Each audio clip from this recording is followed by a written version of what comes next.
EVM से निकलेगा जनता का फैसला और तीसरी बार मोदी सरकार या फिर आईएनडीआईए का बेड़ा पार। इसको मिलेगा बहुमत का आंकड़ा। सभी दलों ने किए हैं जीत के अपने अपने दावे। तो दिग्गजों की किस्मत का फैसला होगा। सुबह 8 बजे से शुरू हो जाएगी मतगणना और सबसे पहले पोस्टल बैलेट की गिनती, सर्विस पोस्टल बैलेट की गिनती भी होगी। मतदान केंद्रों पर सुरक्षा के पुख्ता इंतजाम रखे गए हैं क्योंकि जरूरी भी है और बेहद अहम दिन, खास दिन जिस पर पूरी दुनिया की नजर टिकी हुई है कि आखिर देश में किसकी बनेगी सरकार, कौन बनेगा एक बार फिर से सिंहासन पर।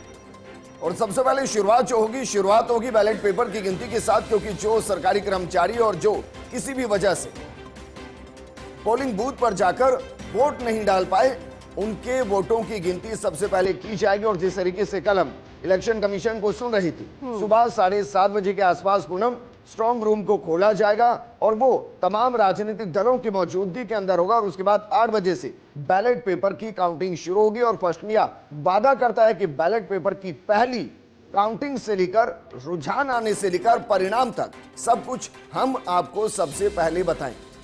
जैसे कि आप जानकारी दे रहे हैं विजेंद्र की, सबसे पहले पोस्टल बैलेट की गिनती होगी। इसमें भी जितने भी जवान हैं और जो एक प्रोसेस होता है उनकी पहले काउंटिंग की जाएगी, उनकी वोटों की गिनती होगी, उसके बाद ईवीएम खुलेगी। बिल्कुल सही कहा पूनम आपने, क्योंकि देखिए बहुत से सुरक्षाकर्मी हमारे जो तैनात रहे हैं पूरे इलेक्शन के दौरान, बीएसएफ के जवान हैं जो बॉर्डर पर हैं। इसके अलावा हमारे बहुत से और सरकारी कर्मचारी हैं जो अपने बिजी स्केड्यूल की वजह से या फिर देश की सेवा करने के दौरान वो वोट नहीं डाल पाए और इसलिए सर्विस बैलेट पेपर के जरिए उनका वोट आता है। और जब हम राजस्थान से सुन रहे थे इलेक्शन कमीशन को, तो उन्होंने बताया भी था कि सुबह 7 बजे तक भी जो रेल के जरिए हमें सर्विस बैलेट पेपर मिलेंगे, हम उनको भी इसमें ऐड करेंगे और उनको भी हम काउंट करेंगे। मानकर चलिए शुरुआत के आधे घंटे के आसपास सर्विस बैलेट पेपर को काउंट किया जाएगा और उसके बाद फिर शुरू होगी ईवीएम खोलनी। ईवीएम जैसे ही खोलनी शुरू होगी पूनम, उसके बाद बहुत ज्यादा वक्त नहीं लगता, क्योंकि पूरा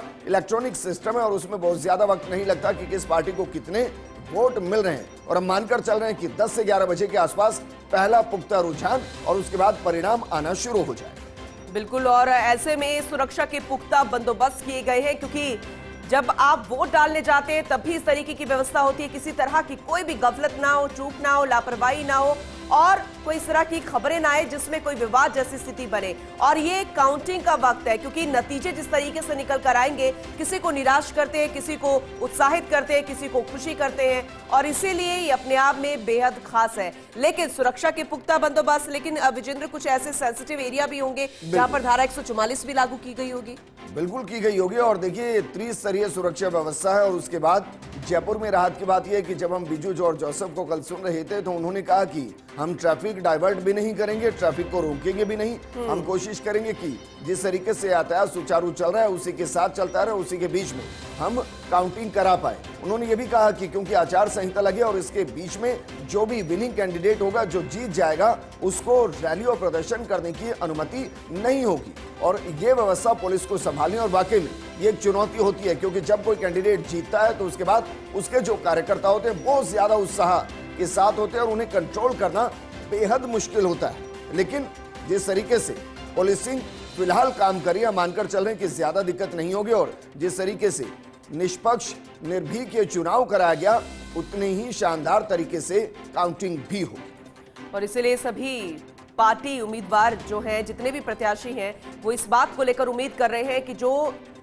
रुझान आया है एग्जिट पोल के साथ वो नतीजों में तब्दील हो जाए, क्योंकि उन लोगों के घरों में जो कि पूरे विश्वास के साथ है विजेंद्र, उन्होंने पार्टी बनाने की पूरी तैयारी कर ली है, जश्न मनाने की तैयारी है, मिठाइयां आ गई हैं, पटाखे भी फोड़े जाएंगे, यानी कि दिवाली बनाने की भी तैयारी है। ऐसे में वो लोग जिन पर थोड़ा सा संशय है, वो टेंशन उनके लिए बढ़ती नजर आ रही है।